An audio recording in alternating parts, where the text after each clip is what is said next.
Gjermin publikon raportin Diaspora Flet 2025, rekomandimet për diasporën shqiptare.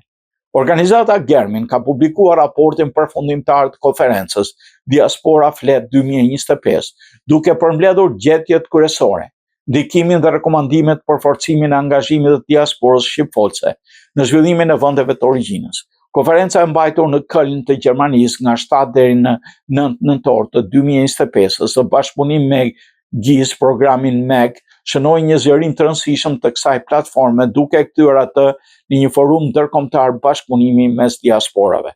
Sipas raportit, në aktivitet morën pjesë 159 pjesëmarrës, 39 folës, ndërsa u theksua forcimi i rrjetëzimit mes organizatave të diasporës, rritja e ndërgjegjësimit për mundësitë e financimit dhe krijimi i bashkëpunimeve të reja ndërkombëtare.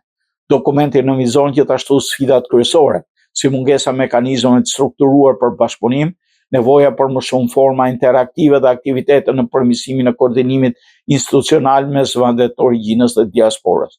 Në fokus veçantë janë rekomandimet konkrete ku përfshihet krijimi i një platforme digjitale për organizatat e diasporës, zhvillimi i programeve të shkëmbimit ndërkombëtar, forcimi i mësimit gjuhës shqipe në diasporë dhe përmirësimi i komunikimit ndërinstitucional mes Kosovës dhe Shqipërisë. Raporti vlerëson se Diaspora Flet 2025 ka kontribuar në rritjen e kapaciteteve të organizatave diasporës dhe forcimin e rolit të saj.